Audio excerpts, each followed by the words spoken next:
এই প্রতিবাদ দুদিনের আন্দোলন বলছে, আগেও হয়েছে, এখন কেন তোমরা পথে নেমেছ, সবাই কেন প্রতিবাদী হয়েছেন, এইসব যারা বলছেন জানবেন তারাই আসল রাজনীতি করছে। একজন দোষী এরকম নারকীয় ঘটনা ঘটাতে পারে না, এ অসম্ভব। এই কাণ্ডের সঙ্গে অনেক মানুষ, অনেক দুষ্কৃতী জড়িত আছে। এই কাণ্ডের সঙ্গে জড়িত সব দোষীরা শাস্তি পাক এবং আমরা দেশ বিদেশের মানুষ এটাই চাইছি যে বিচার যেন নিরপেক্ষ হয়, বিচার যেন নীরবে নিভৃতে না আর কাঁদে। এটাই দাবি এবং প্রতিবাদ আমাদের।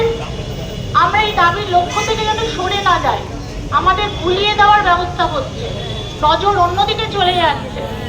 গতকালও আমরা দেখেছি খুব দুর্ভাগ্যের বিষয়, একটি নবান্ন যখন ঘেরাও হচ্ছে এবং অনেক ছাত্র সংগঠন এবং তাদের সঙ্গে অনেকে গেছিলেন এবং তার মধ্যে আমরাও সবাই দেখেছি, এখন রিল ঘুরছে মিডিয়াতে, একজন তাদেরই দলের কেউ বলছেন যারা গেছিলেন যে পুলিশ কেন চুরি করছে না।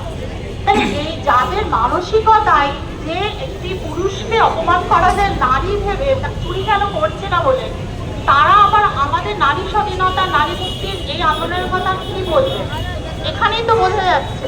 এবং কারা ওখানে যাবেন, কারা এখানে যাবেন না, এটা কি কোনো রাজনৈতিক দল বলতে পারেন যে কেন এরা নামেনি, কেন এরা যায়নি? সবাই তাদের মতো করে প্রতিবাদ করছে। দল, ধর্ম, রং নির্বিশেষে প্রতিটা মানুষ আজকে রাস্তায়। আমরা ধর্ষণ মুক্ত একটি সমাজ চাই।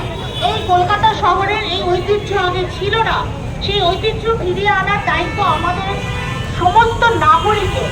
এবং আমি সবার কাছে হাত জোড় করছি, যাদের পুত্র সন্তান আছে, যাদের সদ্য জন্মেছে, সেই শিশুকে ছোটবেলা থেকে শেখান যে একজন নারীকে কি করে সম্মান দিতে হয়, মাকে তারা ভালোবাসে, তারা হয়তো কতটা শ্রদ্ধা করে।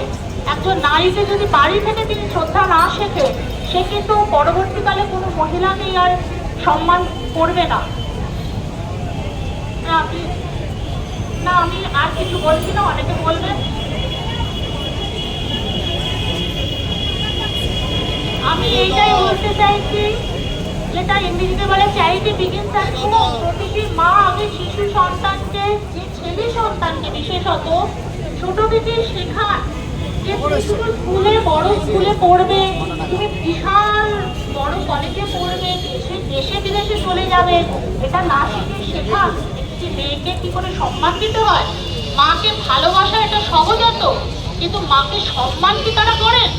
এবং জানবেন যারা এখানে দর্শক এবং চুপচাপ বাড়িতে বসে কোনোভাবেই কোনো তাদের মনে দাগ কাটছে না, তারাও কিন্তু মানে কি বলবো, অন্যদিন থেকে তারাই কিন্তু আসলে ধর্ষক। নীরব দর্শক মানে সে ধর্ষক, এটা আপনি জেনে রাখবেন। সবাই রাস্তায় নামেন না, সবাই চিৎকার করেন না, প্রতিবাদের প্রত্যেকের মানুষের প্রতিবাদে একটা নিজস্ব ভাষা আছে, এটা কিন্তু আপনাদের মনে রাখবেন। প্রতিবাদ যদি কেউ ভেতরে না হয়ে থাকে তাহলে বুঝতে হবে তিনি আর যাই হোক মানুষ নন। তাই বলতে চাইছি যে আমাদের লক্ষ্যের দিক থেকে আমাদের এই প্রতিবাদ নিয়ে যেতে হবে, ধৈর্য করতে হবে। আপনারা কিন্তু অধৈর্য হবেন না, কেন বিচার হচ্ছে না, কেন বিচার ব্যবস্থাটা অনেকটা দীর্ঘ হয়, একটু ধৈর্য ধরুন, নিজের লক্ষ্য থেকে সরবেন না।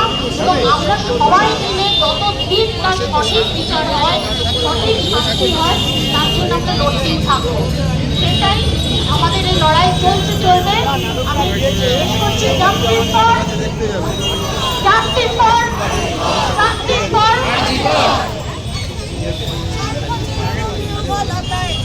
আমাদের এই অবস্থান একদিকে শোক যেমন আমাদের গ্রাস করেছে, কিন্তু শুধু শোকের সময় এটা নয়। শামসুর রহমান তার এক কবিতায় বলেছিলেন, এখনই যুদ্ধে যাওয়ার শ্রেষ্ঠ সময়। এখন যদি যুদ্ধের ময়দানে আমরা না থাকি, আপনি এই মুহূর্তে আপনার বাড়িতে গেলে, আপনার বাড়িতে যে ক্যালেন্ডারটি আছে